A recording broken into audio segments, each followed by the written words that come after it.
Hi guys, bienvenue dans ce 8e épisode de Times New Romance, le podcast où on décrypte des petits sujets autour de l'actualité littéraire et globalement du monde de l'édition, que ce soit en romance ou en fantasy. Aujourd'hui on se retrouve pour parler d'un sujet qui touche tous les genres littéraires, l'IA dans l'édition. Prenez-vous à boire ou à manger et sur ce, c'est parti. Avant toute chose, petite précision, aujourd'hui on va spécifiquement parler de l'IA générative, c'est-à-dire l'IA qui est capable de produire, entre guillemets, des choses, que ce soit des images, des textes ou ce genre de choses. Alors certains la voient comme une menace, l'autre la voit comme un véritable outil et d'autres en abusent parfois, et c'est justement de ça qu'on va parler. Les différentes pratiques de l'IA, celles qui sont abusives et problématiques, celles qui sont globalement plutôt ok, et ce qu'il faut se rappeler lorsqu'on utilise ce genre d'outils.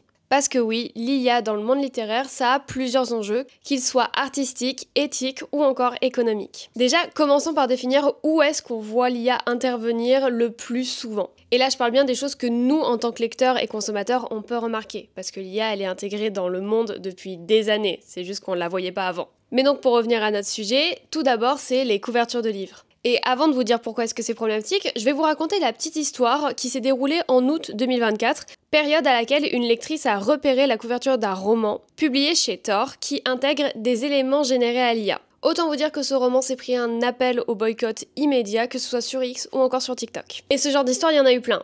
Et elles sont assez compréhensibles. En France, faut se dire que le livre de poche a même annoncé le bannissement des images générées par IA pour ses couvertures après la grogne des libraires et des lecteurs. Parce que oui, les consommateurs et les diffuseurs se sont insurgés au sujet de l'utilisation de l'IA pour les couvertures. Mais alors, pourquoi est-ce que ça pose problème? Là, j'enlève ma casquette de podcasteuse pour en parler en tant qu'artiste. Ce qu'il faut savoir avec l'IA générative, c'est qu'elle s'entraîne par rapport à des choses qui ont déjà été produites. C'est-à-dire que lorsqu'elle vous pond un texte, en réalité, elle ne l'écrit pas elle-même. Elle va chercher des tournures de phrases dans d'autres textes qu'elle a pompés sans filer les royalties aux personnes à qui elle les a volés. Et c'est bien ça qui pose problème. Parce que ce soit pour les textes ou pour les images, l'IA se sert allègrement sur Internet sans pour autant rémunérer les personnes dont elle vole le travail. Parce que oui, on parle bien d'un vol. Pour vous imaginer ça, mettez-vous dans la peau d'un artiste. Vous travaillez pendant des années avant l'arrivée de l'IA générative. Vous publiez vos toiles, vos dessins, qu'importe, sur les réseaux sociaux pour vous donner de la visibilité, vous obtenez vos clients, bref, vous faites votre petite vie. Et là, l'IA générative arrive et vole tout votre travail pour le recopier. Sauf que l'IA, quand elle vole le travail d'un artiste, encore une fois, l'artiste ne gagne absolument rien. Et déjà que les métiers dans le domaine artistique sont relativement précaires, vous vous doutez bien que ce genre de choses, c'est vraiment pas ce qui va améliorer la condition de la culture en France, ni même dans le monde. Il y a qu'à voir le scandale que ça avait fait lorsque les personnes s'étaient mises en tête de reproduire leurs photos avec le style de Miyazaki. Vous savez, c'est le gars qui fait les Ghibli, et qui a une patte bien à lui qu'il a mis des années à affiner. Et bah les gens se sont dit que ce serait bien de faire leur photo de profil avec cet outil. Ça pose problème. Ça pose problème parce que certes, en tant que personne extérieure à l'art, on ne se rend pas compte du travail qu'il y a derrière, et pourtant, il y en a énormément. Et donc, de la même manière que les artistes, les illustrateurs et les personnes qui travaillent sur les couvertures de livres, elles ont besoin de ce travail. Et l'IA générative ne comprend pas tous les besoins d'une couverture d'un livre. Parce qu'il y a ça aussi qu'il faut voir, à toutes les personnes qui pourraient m'écouter et qui utilisent l'IA générative pour leur couverture. Sachez déjà que c'est pas éthique ni écologique, mais ça on y reviendra après. Mais en plus de ça, votre IA, elle ne connaît pas les codes des genres littéraires en France, ni même dans le monde. Elle ne connaît pas les codes de couverture qu'il y a, elle ne connaît pas toutes les informations qu'il faut avoir pour marketer un livre. L'expertise humaine, pour le moment, n'est pas remplaçable par l'IA générative à ce jour. Et je dis bien à ce jour, parce qu'on ne sait pas de quoi l'avenir est fait. Tout comme si vous demandez à une IA d'écrire un livre pour vous, je suis désolée, à mon sens, vous n'êtes pas auteur ou autrice. Vous êtes simplement un bon prompteur, c'est tout. Puisque de la même manière, l'IA va aller voler des textes dont elle n'a pas les droits pour faire ses petites tournures de phrases et vous écrire votre joli petit roman. C'est bien, sauf que c'est complètement du vol. Éthiquement parlant, on a vu mieux. Bref, fermons cette parenthèse-là, il y a aussi le sujet du marketing chez les petites et moyennes maisons d'édition qui font des visuels à l'IA. Alors là encore, il y a un problème éthique, mais disons que c'est entre guillemets moins grave puisque ces visuels en général, on capte directement que c'est de l'IA premièrement, et deuxièmement, en général, de toute manière, ce sont des visuels qui sont liés à être éphémères. Disons qu'ils ne vont pas être commercialisés, ce ne sont pas des visuels que l'on va réutiliser derrière. Mais là, s'il n'y a pas le souci, entre guillemets, de commercialiser, par exemple, une illustration qui aurait été générée par IA, il y a bien le souci de l'écologie et du fait que faire des posts, générer des choses avec l'IA, ça a quand même un coût sur la planète. Et là-dessus, je vous inviterai à vous renseigner puisque l'utilisation de l'IA, c'est 10 fois plus gourmand qu'une recherche Google. Voilà. Autant vous dire qu'il vaut mieux apprendre à l'utiliser avec raisonnement et ne pas faire tout avec. Donc il y a le souci des posts sur les réseaux sociaux, qu'ils soient rédigés ou tout simplement générés visuellement. Mais là encore, j'ai envie de vous dire, c'est entre guillemets moins grave, puisque ce sont des choses qui sont vouées à être éphémères et donc qu'on ne va pas pouvoir commercialiser. Mais encore une fois, ça pose quand même des questions sur l'éthique, l'écologie et le sens artistique de ces petites et moyennes maisons d'édition qui préfèrent faire le travail avec une IA plutôt qu'avec une vraie personne. Enfin, l'IA dans le monde de l'édition, elle intervient aussi dans un sens un petit peu plus éditorial, notamment pour tout ce qui est correction et l'assistance rédactionnelle. Là encore, il y a plusieurs moyens de s'en servir, mais je vais vous donner quelques exemples que j'ai pu observer. Déjà, il faut se dire que dans la plupart des logiciels de correction, il y a une IA, puisque pour repérer les fautes, il faut bien qu'on entraîne la machine à les repérer. Ça, c'est logique. Donc tout ce qui est Write Control, Antidote, etc., ce sont des logiciels qui sont littéralement conçus pour repérer les fautes, et oui, il y a de l'IA. De la même manière que dans Word, dans Mail, etc., tout ce qui repère les fautes, globalement, c'est de l'IA. Mais cette IA-là, elle menace pas des métiers, puisque même avec le correcteur sur nos téléphones, même avec le correcteur dans nos mails, on a toujours besoin d'un œil humain pour corriger les derniers couacs. Et oui, car même les meilleurs logiciels de correction à ce jour ne sont pas capables de repérer lorsqu'il y a une rupture syntaxique par exemple, ou encore d'autres fautes que l'œil humain va percevoir mais que la machine ne pourra pas repérer. Puisque au-delà d'être de la conjugaison, de la grammaire, etc., il y a aussi les sonorités, etc. Bref, l'écriture reste un domaine artistique où les règles et la sensibilité de l'humain sont nécessaires pour avoir un rendu de qualité. Donc ça, c'est la première méthode. On l'utilise pour la correction, ou tout du moins pour une première correction avant de faire appel à un humain. Et là, je vais jouer carte sur table. Personnellement, j'utilise Antidote. Donc j'utilise de l'IA sur mes textes. En revanche, je l'utilise dans un logiciel qui est bien protégé, où je sais que mon texte n'est pas volé, ni qu'il va être exploité pour d'autres modèles d'IA. Et surtout, je sais de cette manière que l'IA est simplement entraînée à repérer les fautes sur des textes qui ont été programmés pour et non pas des textes qui ont été volés eux-mêmes. Voilà pour cette méthode. Maintenant, il y a l'autre méthode qui a différents degrés d'échelle d'utilisation de l'IA. C'est tout ce qui va être l'assistance rédactionnelle. Il y a deux salles, deux ambiances. Moi, personnellement, je considère que même pour proposer des reformulations, etc., se servir de l'IA, c'est pas forcément la meilleure chose. Maintenant, je conçois complètement qu'on puisse demander à une IA, trouve-moi le dicton qui dit ta, parce que je m'en souviens plus. Ça encore, ça va. Combler des trous de mémoire avec l'IA, je trouve pas ça déconnant, puisque bon, c'est toujours mieux de le faire avec une recherche sur internet, mais le faire avec une IA, c'est pas pire. Maintenant, tout ce qui est reformulation de phrases, je vous avoue que ça, je suis beaucoup moins à l'aise avec le principe. Il y a beaucoup de personnes qui prennent leur texte, ou tout du moins une phrase, et qui vont la mettre dans une IA, ils vont lui dire « reformule-moi ça pour que ce soit plus joli ». Le truc, c'est qu'en faisant ça, votre phrase, elle va être utilisée pour entraîner le modèle IA que vous avez choisi. Tout du moins dans la plupart des cas. Et personnellement, je sais pas vous, mais je suis pas hyper à l'aise avec le fait de mettre mon texte dans une IA et que plus tard, je retrouve les mêmes tournures de phrases que celles que j'utilise dans d'autres textes. Donc personnellement, c'est pas un truc que je prône et j'invite en général les gens à chercher d'autres formulations par eux-mêmes, puisque c'est en se forçant à travailler notre cerveau dans la créativité qu'il va devenir plus efficace. De la même manière, les personnes qui utilisent l'IA pour trouver des synonymes, je trouve ça un petit peu inutile, dans le sens où il y a beaucoup de sites aujourd'hui qui répertorient des milliers de synonymes pour tous les mots. Je pense notamment à Synonymo, que j'utilise tout le temps. Et à la différence d'une IA, vous allez avoir énormément de synonymes différents et vous allez avoir un coût écologique qui va être bien moindre que si vous faites un mot avec une IA toutes les demi-heures. Ça, c'est mon avis sur l'assistance rédactionnelle. Et pour tout ce qui est littéralement demander à l'IA d'écrire un texte, je vous l'ai déjà donné plus tôt, mais pour moi, une personne qui écrit son texte avec de l'IA, il n'est pas auteur ou autrice, il est simplement prompteur. C'est comme un directeur qui donnerait des ordres à ses subordonnés pour créer une affiche. C'est-à-dire que le directeur, dans ce cas-là, il n'est pas graphiste. Ce sont les graphistes qui font l'affiche. Donc voilà où l'IA peut intervenir dans le milieu de l'édition. Alors il y a bien d'autres domaines dans lesquels elle intervient. Là je vous ai donné les grandes lignes, c'est-à-dire le milieu artistique avec les couvertures et les illustrations, le marketing ou encore la correction, l'assistance rédactionnelle. Ce sont les trois grands domaines dans lesquels on la retrouve, mais il y en a bien sûr d'autres, je ne peux pas tous les citer. Vous avez compris l'idée. Mais alors quels sont les risques de cette utilisation massive de l'IA dans ces trois domaines? Déjà, comme je vous l'ai dit tout à l'heure, c'est l'appauvrissement des métiers créatifs. Quand on confie une couverture ou une illustration à une IA, certes, c'est à moindre coût, mais de 1, on vole le travail d'autres personnes qui ne sont pas rémunérées pour entraîner un modèle, et de 2, on n'engage pas quelqu'un qui pourrait nous le faire. Aujourd'hui, les illustrateurs, les maquettistes, etc., ce sont des personnes que l'on engage et on les engage à des budgets bien différents. Pour être moi-même dans la sphère de l'illustration depuis quelques temps, je sais parfaitement que mes tarifs sont bien en dessous de certains, mais qu'il y a encore en dessous de moi. C'est-à-dire qu'il y a une palette de budget en rapport avec le matériel, la compétence et aussi la personne à qui vous faites appel, qui est très large. Ça ne veut pas dire que vous allez avoir une illustration du feu de Dieu pour 50 €, je l'espère pas, parce que sinon ça voudrait dire que l'artiste derrière, il a pas de quoi manger le soir. Mais ça veut dire que selon votre budget, vous pouvez adapter votre demande pour avoir un résultat plutôt cohérent avec ce que vous souhaitez. De la même manière que pour les couvertures, il y a différentes façons de demander à quelqu'un de nous en faire une, notamment avec le fait de faire une couverture commerciale et non commerciale. Par exemple, pour toutes les personnes qui sont sur Wattpad et qui ont une couverture faite à l'IA parce qu'ils veulent faire un petit peu pro, parce que voilà, ils ont envie un petit peu de ressortir du lot, et bah sachez que vous avez la possibilité d'avoir accès à des couvertures à moindre coût si vous les prenez en non commercial. Les couvertures non commerciales et les couvertures commerciales, je vais vous faire très vite un brief sur ce que c'est. En gros, les non commerciales, c'est des couvertures sur lesquelles l'artiste ne cède pas ses droits. C'est-à-dire que vous n'avez pas le droit de la commercialiser. Vous ne pouvez pas l'imprimer, vous ne pouvez pas gagner de l'argent avec cette couverture. En revanche, c'est une couverture que vous allez pouvoir utiliser sur vos réseaux sociaux pour promouvoir votre livre, etc., etc.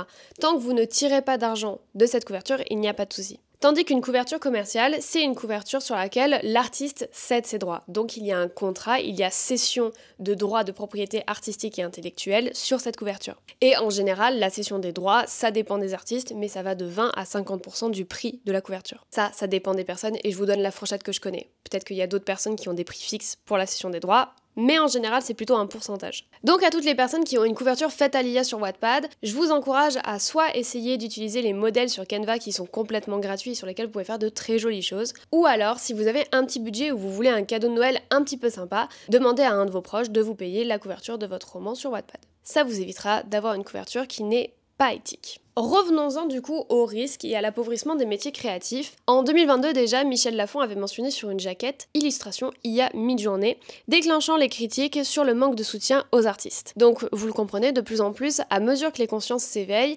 avoir des illustrations faites à l'IA ou des couvertures, petit à petit en fait les gens boycottent les personnes qui utilisent de l'IA par soutien pour les artistes. Et ça, c'est un mouvement qui, je trouve, est magnifique, puisqu'on soutient les humains plutôt que les machines. Il y a également un deuxième risque avec l'utilisation massive d'IA, c'est les droits d'auteur. Aux États-Unis, la Guilde des auteurs a déposé un recours collectif contre OpenAI pour violation du copyright. L'accusation ? Copie non autorisée des œuvres d'auteurs pour entraîner l'IA. Comme je vous le disais tout à l'heure, que ce soit pour les illustrations ou les textes, l'IA s'entraîne sur des choses qu'elle n'a pas payées. Sauf que ça pose problème. Parce que lorsque vous bossez des années sur un texte et qu'il est pris par une IA pour s'entraîner, pour ensuite ressortir des phrases du même type que les vôtres, ça fait un petit peu chier. Et enfin, le troisième risque, c'est le manque de transparence, notamment de la part des grands acteurs, donc des maisons d'édition ou encore des distributeurs. Amazon KDP oblige maintenant à informer si un contenu est généré par IA, mais précise qu'on n'est pas tenu de le faire pour un contenu simplement assisté par IA. Et c'est là où, générer et assister, les frontières sont encore floues, je pense qu'il y a un réel travail législatif à faire là-dessus. Mais effectivement, pour revenir sur le souci du manque de transparence, aujourd'hui, si vous ne voyez pas un illustrateur mentionné sur une illustration, pensez à laisser un commentaire sous le post de la maison d'édition ou de l'auteur. Pas forcément pour l'incriminer, mais juste pour lui demander qui a fait la couverture. Et le manque de transparence, c'est un truc sur lequel les consommateurs et les lecteurs doivent se battre pour tout simplement qu'il y ait plus de mentions des artistes, que ce soit dans les livres ou encore sous les posts des réseaux sociaux. Puisque quand un artiste est mentionné, on enlève quand même une grosse partie du doute du fait qu'il y ait de l'IA. Maintenant, il y a des artistes qui utilisent l'IA et qui vendent leurs illustrations à bonbons. C'est encore un autre délire, mais de toute manière, un artiste, en général, a une patte qu'on reconnaît très facilement, donc voilà, c'est kiff-kiff. Il faut faire attention, il faut pas se fier seulement à la mention d'un artiste, mais il faut quand même la prendre comme un bon indicateur du fait que la maison d'édition ou l'auteur ait eu envie de faire les choses bien. Maintenant, il y a des auteurs qui se font avoir, il y a des maisons d'édition qui se font avoir, et ça, malheureusement, hormis faire de la prévention et essayer d'avertir sur les recours à l'IA par certains artistes très frauduleux, on ne peut rien y faire. Maintenant, que dit le cadre légal en Europe ? L'Union européenne a adopté l'IA Act, entré en vigueur le 1er août 2024 et pleinement applicable le 2 août 2026. Donc on a encore un petit temps avant que ce soit pleinement applicable. Il prévoit que les systèmes qui créent du contenu synthétique doivent le marquer comme artificiellement généré, tout en voulant soutenir l'innovation. Donc en gros, l'Union européenne, elle se situe un petit peu sur la tranche. Elle n'a pas envie d'interdire l'IA, puisque effectivement ça pourrait être une avancée majeure dans plein de domaines, mais elle doit quand même le cadrer juridiquement et législativement pour qu'il n'y ait pas des dérives et pour qu'il n'y ait pas une extinction des métiers créatifs. J'ai quelques petits cas concrets avec des petites polémiques, du coup on va les citer. Donc notamment avec Bramble ou Tor, donc l'intégration d'éléments IA sur une couverture. Là on a eu un phénomène de backlash sur les réseaux sociaux, c'est-à-dire qu'ils se sont fait littéralement boycott. On a également le livre de poche du coup qui a banni les images IA pour ses couvertures. Une décision qui a été saluée par les consommateurs. Et on a encore CNRS Édition, couverture IA, qui a fait débat, certains parlant d'innovation, d'autres de trahison. Bref, en tout cas, ça fait parler et ça donne jamais une très bonne image. J'ai encore une autre storytime à vous raconter là-dessus, et là c'est une storytime les gars. Comment je me suis mis une nouvelle maison d'édition à dos, mais j'en ai rien à foutre parce que la maison d'édition était toute faite par IA. Je vous explique. Un jour, j'ai un message sur mon Discord d'une personne qui me dit « Ah, cette maison d'édition, je crois qu'elle fait tout par IA. » Donc, je m'y intéresse parce que j'aime bien aller décrypter les contenus générés par IA pour repérer un peu les signes différenciants d'un vrai artiste. Et effectivement, le logo est fait par IA, les descriptions sont faites par IA, le site est fait par IA parce qu'il est très mal foutu.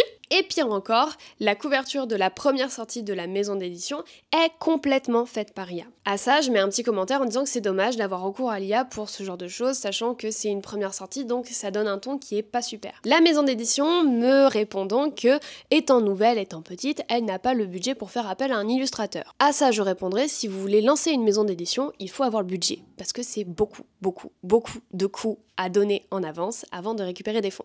Mais bon, ça c'est un truc d'entreprise, admettons. Donc je dis que c'est quand même dommage qu'il y a d'autres manières de faire, qu'il y a notamment des personnes qui font des couvertures à très bas prix. Je pense à des personnes sur mon serveur Discord où littéralement on peut faire des couvertures à 200 €. 200 € ce n'est rien pour une couverture commerciale, il faut bien s'en rendre compte. Je sais que pour certains ça va paraître énorme, mais une couverture commerciale, il y a toute la maquette qu'il y a à faire, il y a toutes les dimensions, les couleurs, etc. Bref, c'est beaucoup plus de travail qu'une couverture non commerciale. Dans tous les cas, c'est très bas. Faut voir que certaines couvertures ont coûté plus de 1000 € à d'autres maisons d'édition.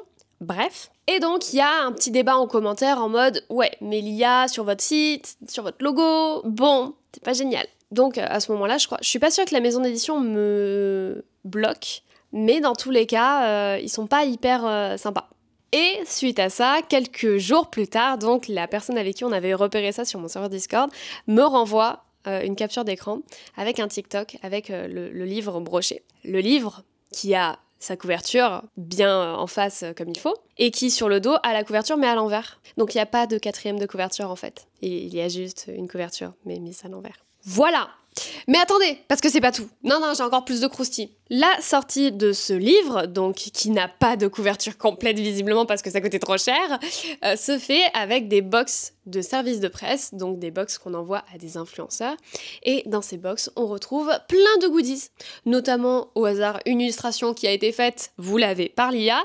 Une illustration donc, plein de goodies du style, je crois qu'il y avait un pins, une plume, etc. Enfin, vraiment un service presse où il y a eu des financements qui ont été mis en œuvre pour avoir un beau truc pour les réseaux sociaux. Donc il n'y a pas l'argent pour faire appel à une maquettiste ou à quelqu'un pour faire la cover, par contre il y a de l'argent pour envoyer à des influenceurs des tonnes et des tonnes de goodies avec un livre où il y a zéro éthique à l'intérieur. Voilà. Autant vous dire que cette histoire, je l'ai pas en travers de la gorge parce que je m'en fous, ça me regarde pas, mais j'espère bien que cette maison d'édition fera faillite au bout d'un moment puisque aussi peu d'éthique dans le monde éditorial, je trouve ça quand même dingue et une aussi grosse mauvaise foi de dire que tu n'as pas les financements pour payer quelqu'un pour faire la couverture, par contre tu as les financements pour envoyer des colis à tort et à travers la France, je trouve ça un petit peu déconné. Bref, on va passer aux bonnes pratiques et aux dérives que l'on peut observer chez les petites, moyennes et grandes maisons d'édition. Comme je vous l'ai dit, il y a souvent le problème de ne pas mettre de crédit pour les artistes ou de ne pas mettre de mention lorsque l'IA est utilisée, ça c'est pas très joli. Comme je viens de vous le raconter, du coup, il y a cette dérive où il y a du budget pour les services presse, mais zéro pour un ou une illustratrice originale, ou encore la correction 100% automatisée qui mène souvent à de la correction de très mauvaise qualité. En revanche, il y a quand même des bonnes pratiques, comme indiquer clairement si l'IA a été utilisée,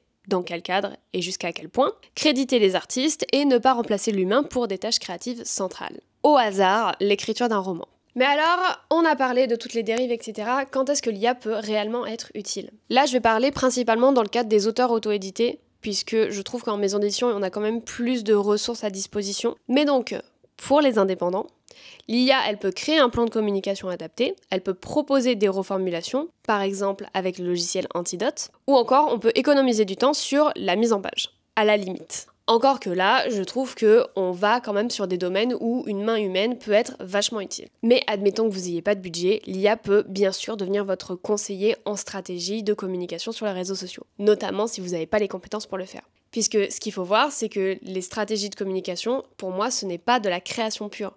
C'est-à-dire que les posts, si c'est vous qui les faites, mais que votre plan de com, c'est-à-dire le rythme de publication, les sujets, etc., c'est l'IA qui vous aide à les trouver, ça va gêner personne. Vous allez voler le travail de personne. De la même manière que si vous utilisez Antidote, personne ne va venir vous taper sur les doigts. Ce n'est pas grave d'avoir besoin d'aide pour la correction. De la même manière que, effectivement, aujourd'hui on peut faire de la mise en page avec l'IA, mais là-dessus, je reste encore assez distante puisque je me rends pas encore compte très bien de l'impact que ça peut avoir sur le travail des maquettistes. Maintenant, je me dis que pour une première fois, ça peut le faire, mais que de toute manière, une main humaine pour revoir la structure globale du roman, c'est toujours utile. Bref, tout ça pour dire qu'une enquête BOD menée en 2025 montre que de nombreux auteurs français utilisent de l'IA de manière ponctuelle.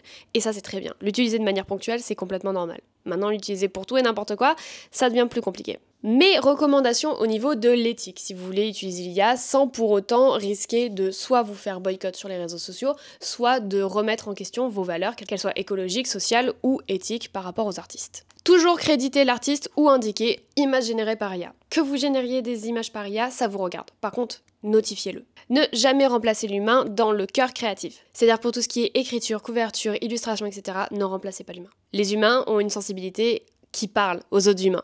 La machine n'a pas de sensibilité. Donc vous ne parlerez pas à des humains si vous faites tout avec l'IA. Respectez le droit d'auteur, que ce soit des illustrateurs, des personnes qui font vos couvertures, etc., etc. Et enfin, être transparent sur votre usage de l'IA. Comme je vous l'ai dit, utiliser l'IA aujourd'hui c'est normal, même s'il y a beaucoup de conséquences derrière. Le tout c'est d'en être informé et surtout de ne pas cacher aux gens si vous utilisez l'IA, que ce soit pour des illustrations, des couvertures, etc., etc. En conclusion, l'IA ne remplacera pas l'humain, du moins pas à ce jour et j'espère jamais. Mais c'est un excellent outil pour tous ceux qui n'ont pas les moyens, notamment, de faire appel à des consultants stratégiques et à faire des analyses, etc., etc. Pour moi, l'IA, encore une fois, je la vois comme une immense calculatrice. C'est-à-dire que oui, je m'en sers pour analyser notamment mes statistiques sur les réseaux sociaux, pour voir ce que je peux améliorer, etc. En revanche, tout ce que je crée, les scripts de mes vidéos, etc., ce sont bien ma patte et ce sont bien mes mots qui sont utilisés. L'IA est un outil, mais ce n'est pas un moyen. Mais ça encore, dans l'édition comme dans tout autre domaine, c'est une question de choix et de transparence. J'espère que cet épisode de Times New Romance vous aura plu, si c'est le cas, n'hésitez pas à me le dire en commentaire. On se retrouve la semaine prochaine pour un nouvel épisode de ce podcast. Et si vous ne voulez pas le louper, n'oubliez pas de vous abonner, que vous soyez sur Spotify ou YouTube. Sur ce, il ne me reste plus qu'à vous souhaiter une très bonne journée et vous dire bye!